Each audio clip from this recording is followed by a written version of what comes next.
Hey everyone, today we're going to go over my tournament teams and the logic behind them. So the first team is based around the Lamia and the Dooms. Lamia and the Dooms, so basically everything around Sanctuary, hoping that Lamia will carry the fight. If not, we have Arthur and Victoria for the cleanups, and basically the Dooms relic damage from the Doris reflecting everything back because of her legendary runes. For the relics, we use the boat to scale up the HP of all other allies. We use the Swollen Shield for the Sanctuary and increased HP of the front line, which is Lamia and Arthur, and the Whip for the Sanctuary as well. So everything based around Sanctuary, around Lamia. That's the entire point of the first team, and it's basically just Dooms reflecting back and hoping that Lamia scales up. We also have 6 Doom synergy, which increases the HP and defense, overall the survival rate of all allies in this team. The ideal spot for Lamia would be the position 3 to increase the accuracy, but I'm afraid she will get either Phantom Illusion, so she will go to the enemy team because Aphrodite hits the backline, but maybe it's better, so I will actually test it in here, because this is the spot that gives accuracy, so Lamia's counterattacks will have the highest odds to actually hit. The next team is based around Pandora and basically all around survival around her, so we have Victoria with legendary runes for the bind. We have Ra for the soaking of the damage in position 1, which is the tankiest position. We have Leviathan in position 2 to have basically a way to protect the Ra because she will soak all the damage. And then Eudora and Pandora as the two combos that basically enable each other, and then the duel to basically enable either of them. So overall 3 monarchs for survival, Ra and Leviathan also for survival and protection of the 2 carries. We have banners, so we have Holy Shields, Kusanagi for the insane damage, and then Cauldron, although you can use something like this to instantly proc your Cauldron, so your Ra will not actually die in the first round. But I personally like it in the round 2, so I will use it like this.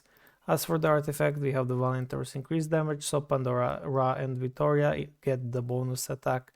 In the first team, the artifact is the Relic Holy Shield, so the team has higher odds of surviving. The team 3 is basically the leftover Mystifiers that don't get played in the main team, so 3 Monarchs, Balanced Deviants and Celestials, and the Phantom Illusion from Lancelot. The main carry in here is Dullahan with the side carry as Mulan. We don't have a lot of actions in here for Mulan to pop off, so the only action additional is from the Telescope, and then the leftover relics that are not in the main team. As for the artifact, we use the stun so the enemies don't have any actions in the round 1. Talos is the main tank in here, but yeah, Talos would be much better if he had legendary runes, so the stall team can work, but yeah, other than that, this team shouldn't perform amazingly. It's just a filler team made of the heroes that are basically leftovers. The fourth team is the main Mystifiers team, although this should be Tiamat, but I'm using Tiamat in other team that you will see later. So this right here is Bahamut. I'm using her to increase the overall survival rate of all of my allied Mystifiers, while also having chance to apply Tremor to the enemy team for additional CC, because this team does lack CC. So we have Gaia in main position for the damage, Bahamut as tank, and then Tsuki Emily combo for the stat steal, and then Abastet for even better survival. As for the relics, we use the classic combo, so all of my heroes will use their ultimate round 1 because of the Gleipnir instant proc. As for the artifact, we use the Mystifier's Cauldron, so increase the damage of every Mystifier. Overall, this team should be slightly better than the previous Mystifier team, but it shouldn't really achieve 18 wins, maybe like up to 15. But can achieve even 18 if you get lucky in the matchups. The next team is the Wukong Odin team, the classic combo that I have explained in the past. So basically Odin disables enemy holy shields, Wukong basically bonks them till they die. We have that new Diana for the enhanced conversion of the HP to attack, which basically benefits every hero in this team apart from Karnak. Karnak is here to bind the enemies, and Amaterasu is here as a potential side carry that will scale up in the meantime while the others do the burst actions.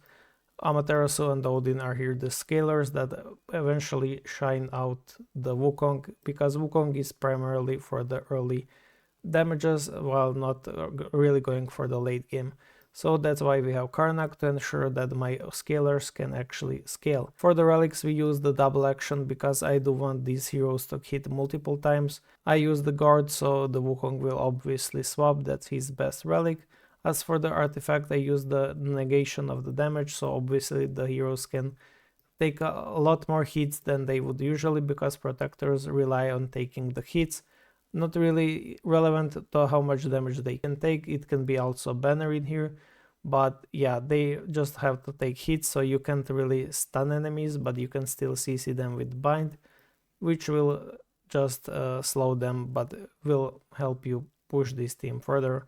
We also use Planner Gate in position 3 for the CC immunity and the HP boost. In team 6 we use the Arcane Dorabella with Elisha, only 2 Ethereals in this team because that's all you need with Arcane Dorabella, so just Elisha. They're both Ethereal Monarchs, so they fit each other perfectly. We have Yorm to increase the damage of Arcane Dorabella and provide better sustain.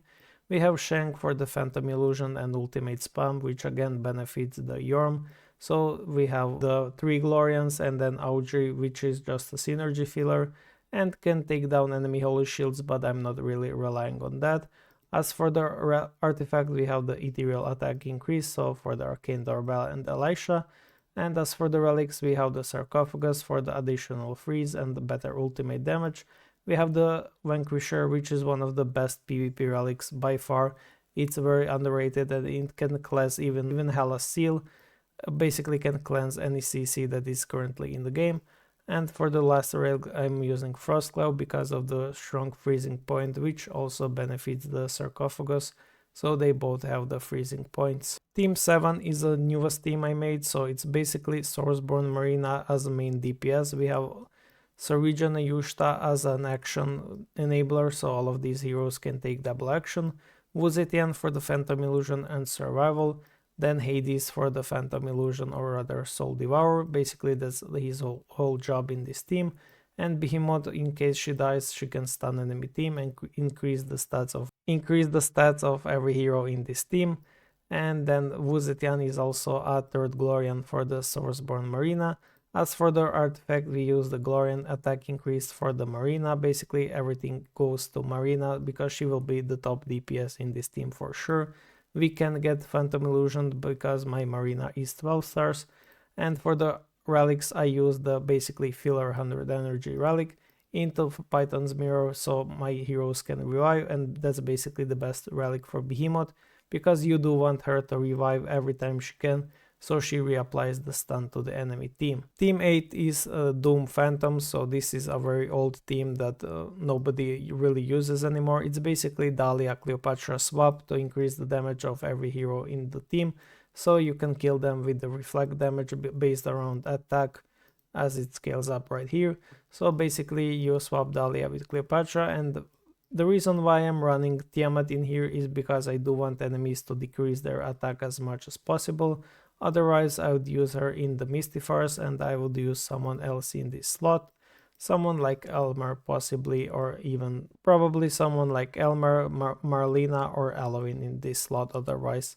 But currently I do want to test this. The relics are basically the leftover relics from the Dooms because you only really care about the Doom relic synergy. As for the artifact, I'm using the Doom, the attack increase, so the reflect is even stronger. The 9th team I'm using is basically Phantom Avengers. This is a very classic team that everybody should run or is running. So we have Hela to increase the attack of every other allied hero in this team. So Narissa is the main carry while Janna is the secondary carry.